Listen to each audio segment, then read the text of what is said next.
ये किस्सा 1909 का है, जब महात्मा गांधी अपनी चर्चित किताब हिंद स्वराज लिख रहे थे। उस समय पोरबंदर में और राजकोट में और दीगर जगहों पर, बम्बई में भी जहाँ गांधी रहे थे तब तक, वहाँ एक कहावत कही जाती थी कि मियाँ और महादेव की नहीं बनती, बन ही नहीं सकती, दोनों में बहुत फर्क है। महात्मा गांधी को ये बात कतई समझ में नहीं आती थी कि ये किस आधार पर कहावत बनी है और क्यों कही जाती है इस तरह से, क्योंकि उनका पूरा जीवन, बचपन से उनके तमाम दोस्त अहबाब ऐसे ही थे। उसमें शेख महताब थे जो उनके साथ खेलते भी थे, जिन्होंने गांधी को गोश्त खिलाया था और बल्कि साल भर तक खिलाते रहे थे। जब उनकी पहली नौकरी लगी तो उनको नौकरी देने वाले दादा अब्दुल्ला थे दक्षिण अफ्रीका में। वहाँ से वो लौट कर आए। दांडी मार्च के समय जो आदमी जिसको गांधी ने तय किया कि मेरी गिरफ्तारी के बाद कौन दांडी मार्च का नेतृत्व करेगा, वो अब्बास तैयब जी थे। तो महात्मा गांधी को ये बात समझ में नहीं आती थी कि यह मुहावरा क्यों बना, कैसे बना और क्यों लोगों के बीच प्रचलित है। इसकी कोई वजह उनको दिखाई नहीं देती थी। उनका ये कहना था कि तमाम लोग, जब एक बार किसी आदमी ने उनसे पूछ लिया कि साहब two nation theory Muslim League की है और उस पर आपका क्या कहना है, तो उन्होंने कहा यह बिल्कुल गलत है। इस देश में टू नेशन थियरी हो ही नहीं सकती। क्रिश्चियन कहाँ जाएंगे, जैन का क्या होगा, बौद्धों का क्या करेंगे आप? अगर यही आधार है, धर्म ही आधार है देश बनाने का, तो इन धर्मों ने कौन सा गुनाह किया है? तो ये हो नहीं सकता, ये संभव नहीं है। वो चाहते थे कि सब लोग एक साथ रहें, और जब तक ये साथ नहीं होंगे, जब तक सांप्रदायिक एकता नहीं होगी, इस देश को, भारत को आज़ादी नहीं मिल सकती।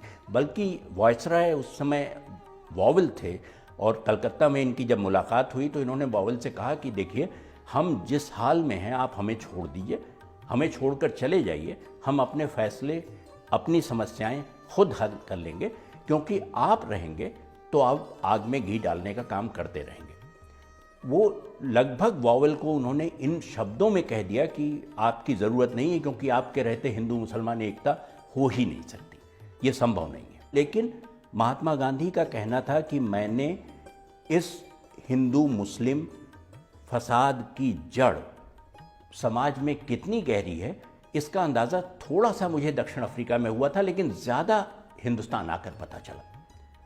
एक बार जब गांधी कुंभ मेले में जा रहे थे, हरिद्वार में उस साल कुंभ था 1915 में, तो रास्ते में जब ट्रेन सहारनपुर रुकी तो उन्होंने देखा कि लोग पसीना पसीना हैं, गला सूख रहा है, पानी नहीं है। लेकिन पानी पीने वाला आता था, पिलाने वाला, और अगर इनको पता चल जाए कि वो मुसलमान है तो उसके हाथ से पानी नहीं पीते थे। हिंदू पानी का इंतज़ार करते थे, मुसलमान पानी नहीं पी सकते थे, जान भले चली जाए। ये बहुत समय तक गांधी को ये बात सालती रही कि अगर डॉक्टर मुसलमान हो और वो आपको दवा दे तो आप ले लेंगे, लेकिन पानी उसके हाथ का नहीं पिएंगे। इसका मतलब समस्या समाज में है, बाहर है और आपके अंदर है। उसका इससे कोई मतलब नहीं है कि आप हिंदू हैं कि मुसलमान।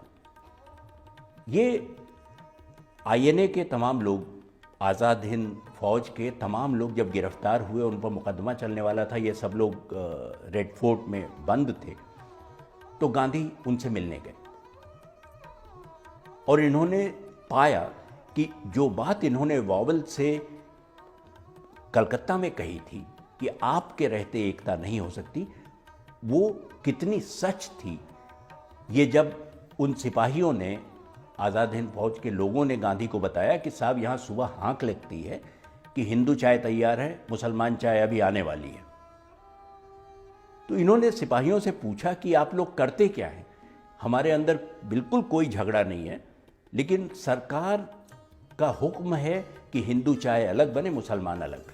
महात्मा गांधी ने सुभाष चंद्र बोस के काम करने के ढंग की, फौज के गठन और फौज के जरिए आज़ादी हासिल करने की कोशिश की, कई बार आलोचना की थी, लेकिन लाल किले से लौटने के बाद गांधी ने साफ साफ शब्दों में कहा कि सुभाष बोस एक नेशनलिस्ट राष्ट्रवादी नेता हैं। उनका सबसे बड़ा योगदान एक पूरी तंजीम खड़ा करना और उसमें छुआछूत और हिंदू मुसलमान का भेद मिटा देना है। इसके लिए मैं उन्हें सलाम करता हूं।